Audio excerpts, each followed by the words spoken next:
비상입니다. 대한민국 국방의 핵심 기술이 해외 외신에서 무단 폭로되며 전 세계에 파문을 일으키고 있습니다. 서방 항공 전문가들은 한국이 F-22, F-35와 동등한 기술을 이미 확보했다고 경악하고 있습니다. 해외 군사 매체들은 한국의 KF-21 블록 3가 완성되면 동북아시아의 전력 균형이 완전히 재편될 것이라고 분석합니다. 당연합니다. 스텔스 능력을 갖춘 전투기는 단순히 빠르거나 강한 것만이 아닙니다. 가장 위협적인 것은 적에게 모습을 드러내지 않고 먼저 탐지하고 격파한 후에 마치 유령처럼 사라진다는 것입니다. 전장의 룰 자체를 바꿔버리는 게임 체인저라는 거죠. 한국은 이미 5세대 전투기의 핵심적 기능을 손에 넣었고 그 기술들을 KF-21의 업그레이드 설계에 실제로 적용하기 시작했습니다. 가장 가시적인 변화는 기체 내부의 무장을 수납하는 공간의 구현입니다. 이는 단순히 무기를 숨기는 것을 넘어 스텔스 운용을 가능케 하는 전술적 대전환이라는 점에서 그 의미가 막중합니다. 이것이 단순한 무기 개발의 이야기가 아닌 이유입니다.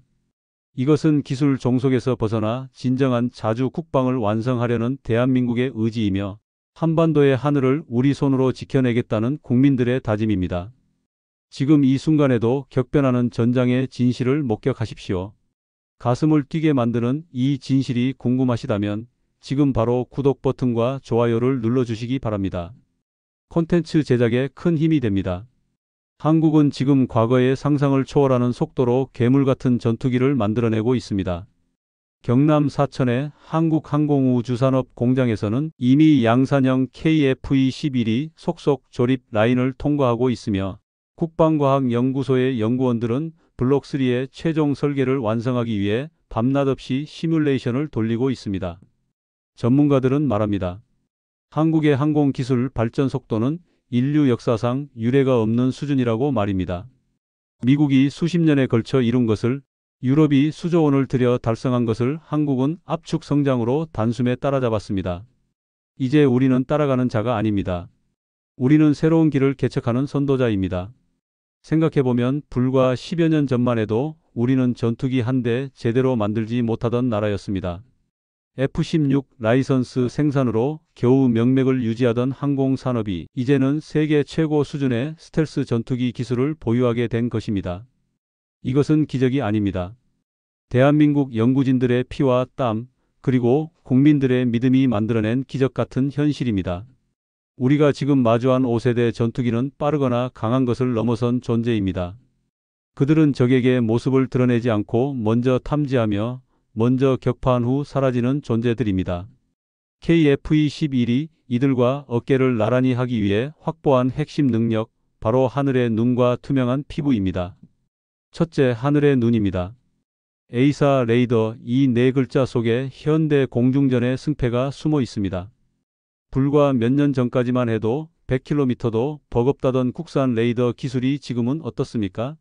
한국형 에이사 레이더는 현재 150에서 200km 수준으로 측정되고 있으며 이는 미국의 주력 5세대 전투기의 성능을 바로 뒤쫓고 있는 수치입니다. 이것이 뜻하는 의미는 단순하지 않습니다. 과거의 소년이 이제 200km의 거리를 꿰뚫어보는 전문가로 도약했다는 뜻입니다. 서울에서 대전을 내려다보는 거리입니다. 그 먼 거리에서 적기를 포착하고 미사일을 발사하고 상대가 우리를 발견하기도 전에 임무를 완수하는 것입니다. 이것이 현대 공중전의 본질입니다. 먼저 보는 자가 먼저 쏘고 먼저 쏘는 자가 살아남습니다. 한국항공우주산업과 LIG넥스원이 공동 개발한 이 에이사 레이더는 단순히 멀리 보는 것을 넘어섭니다. 동시에 수십 개의 목표물을 추적하고 아군 전투기들과 실시간으로 정보를 공유하며 전자전 환경에서도 정확한 표적 식별을 수행합니다. 마치 여러 개의 눈을 가진 신화 속 거인처럼 KF-21은 전장의 모든 것을 꿰뚫어 봅니다. 둘째, 투명한 피부입니다. 스텔스 능력, 이것이야말로 5세대 전투기를 정의하는 결정적 요소입니다. KF-21 블록 3의 목표는 압도적입니다. 완전한 내부 무장창과 저피탐 설계를 적용하여 레이더 반사 면적, 즉 RCS를 0.1에서 0.2제곱미터 수준까지 낮추는 것을 목표로 하고 있습니다. 이 숫자가 어떤 의미인지 설명하겠습니다. F-35가 100km 거리에서 포착된다고 가정할 때 블록3는 50km 이내에서나 겨우 탐지될 수준으로 탐지 확률이 줄어드는 셈입니다. 절반의 거리입니다. 적의 레이더망이 우리를 발견했을 때는 이미 우리의 미사일이 날아가고 있다는 뜻입니다. 한국의 전투기가 적진에 은밀하게 침투할 수 있는 유령 부대로 변모하고 있습니다. 기체 표면에 적용되는 레이더 흡수 소재, 즉 RAM이라고 부르는 이 특수 도료는 적의 레이더파를 흡수하여 반사를 최소화합니다. 엔진 배기구의 형상을 변경하여 후방 적외선 신호를 줄이고 기체 곳곳의 돌출부를 제거하여 매끄러운 표면을 만들어냅니다. 이 모든 기술이 하나로 합쳐질 때 KF-21은 진정한 괴물이 되는 것입니다. 멀리 보고 먼저 쏘고 적에게는 보이지 않는 전투기. 이것이 대한민국이 확보한 5세대 전투기의 실체입니다. 하지만 KF-21의 진정한 괴물 같은 잠재력은 단순한 스펙을 넘어선 곳에 있습니다. 그것은 바로 지능형 통합 전투망과 엔진 기술의 자립입니다. 서방 선진국들이 아직 구상만 하는 첨단 기술이 한국에서는 현실화되고 있습니다. 다른 나라들은 개념 구상만 하고 있는 무인기 연계 데이터 링크의 고도화입니다. 이는 유무인 폭합작전 수행 능력을 가능하게 만드는 가장 핵심 기술입니다. 이것이 KF-21의 실제 위상입니다. 2027년까지 실전 통합시험을 목표로 하는 로열 윙맨 무인기와의 협동작전은 F-35조차 아직 본격적으로 이루지 못한 단계입니다. 미국이 개념만 제시한 것을 한국은 실제로 구현하고 있습니다. F-35조차 아직 본격화하지 못한 완전한 자율편대 운용이 가능한 단계입니다. 눈을 감고 상상해 보십시오. 조종사 한 명이 탑승한 KF-21이 4대의 AI 무인기를 지휘하며 전장을 누빕니다. 무인기들은 위험구역에 먼저 진입하여 적의 레이더망과 방공 시스템을 탐지합니다. 적의 미사일이 날아오면 무인기가 희생하며 유인기를 보호합니다. 그 사이 KF-21은 안전한 거리에서 정밀 타격을 수행합니다. 이것은 조종사 한 명이 탑승한 전투기가 아니라 수많은 AI 무인기를 지휘하는 첨단 지휘 플랫폼이 되는 것입니다. 한국항공우주산업과 국방과학연구소는 이미 무인 전투기 시제기를 개발 중입니다. 이들은 KF-21과 실시간으로 전술 데이터를 주고받으며 조종사의 명령에 즉각 반응하는 충성스러운 날개가 될 것입니다. 하늘의 늑대들이 무리를 지어 사냥하듯 우리의 전투기들은 네트워크로 연결되어 움직입니다. 더 놀라운 것은 이 모든 혁신이 엔진 종속의 사슬을 끊어내며 진행되고 있다는 사실입니다. 과거 한국은 엔진 기술 확보에 어려움을 겪으며 협력에 의존했습니다. 미국은 엔진 도면을 부분적으로만 제공하거나 고출력 상태에서 시험 운용 시간을 제한하는 등 기밀 유지를 위해 협력 범위를 축소해 왔습니다. 기억하시나요? 우리가 F-16 엔진을 라이선스 생산할 때도 T-50 훈련기를 개발할 때도 미국은 핵심 기술만큼은 철저히 숨겼습니다. 엔진의 심장부, 고온 고압을 견디는 터빈 블레이드의 제작 기술은 언제나 블랙박스였습니다. 우리는 조립만 할 수 있었지 설계하고 개량할 수는 없었습니다. 하지만 이제는 다릅니다. 한국의 방산 수출 성공과 KF-21 개발 역량 강화로 협상력은 완전히 역전되었습니다. 폴란드, 말레이시아, 사우디아라비아가 한국의 무기를 사겠다고 줄을 서고 미국의 방산 기업들이 한국과의 협력을 원하는 시대가 왔습니다. 이제는 서로의 이해관계를 따질 수 있는 파트너 수준까지 올라온 것이며 기술을 요청하는 것을 넘어 협의하는 주체로 올라섰습니다. 제너럴 일렉트릭은 이제 한국의 F-414 엔진의 핵심 기술을 이전하는 것을 논의하고 있습니다. 한화 에어로스페이스는 독자적인 엔진 개발 프로그램을 가동했습니다. 우리는 더 이상 누군가의 허락을 구하지 않습니다. 우리는 스스로의 길을 만들어갑니다. 이 모든 성취가 우리에게 주는 메시지는 분명합니다. 수적 열세는 정보력과 기동성으로 극복될 수 있다는 것입니다. 한국의 전술 교리는 이제 물량 대결에서 완전히 벗어납니다. 과거 우리는 늘 숫자에서 밀렸습니다. 북한의 미국이 수백 대, 중국의 제-20 전투기 편대 이들과 정면으로 맞붙어 이길 수 있는 방법은 없어 보였습니다. 하지만 5.5세대급 핵심 기술을 갖춘 후의 교리는 정반대입니다. 이제는 네트워크화된 분산 기동이 핵심입니다. 간단히 말해 수적 열쇠도 정보와 기동으로 뒤집을 수 있습니다. 이것이 대한민국이 가진 세계 최고 수준의 유연성입니다. 무인체는 위험구역에서 먼저 정보를 확보하거나 희생적 임무를 수행하며 길을 엽니다. 유인기는 그 귀중한 정보를 기반으로 정밀 타격을 수행합니다.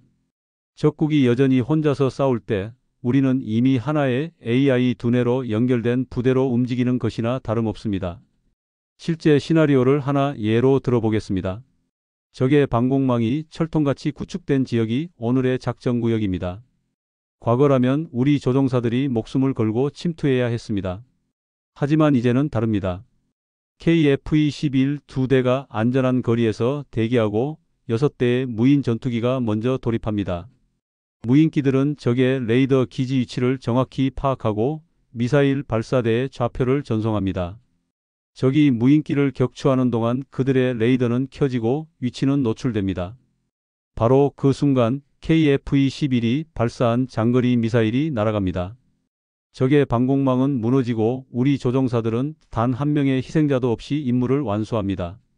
이것이 진정한 뜻밖의 대박 기회입니다. 그리고 우리는 심장 독립을 향해 멈추지 않습니다.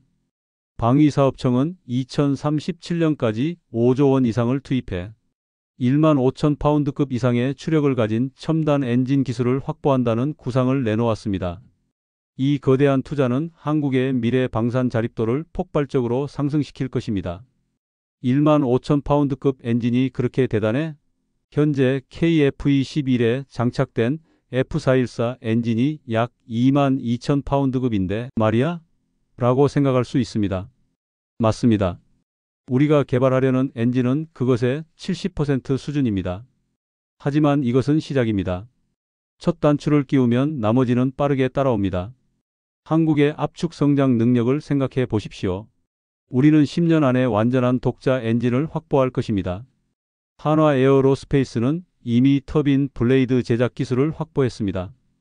두산 에너빌리티는 가스터빈 기술을 항공 엔진에 응용하는 연구를 진행 중입니다. 재료연구소는 초내열 합금 개발에 성공했습니다. 퍼즐의 조각들이 하나씩 맞춰지고 있습니다. 우리는 스스로 운명을 개척하는 강국으로 거듭날 것입니다. 더 이상 누구의 눈치도 보지 않고 우리가 원하는 전투기를 우리가 필요한 시기에 우리 손으로 만들어낼 것입니다.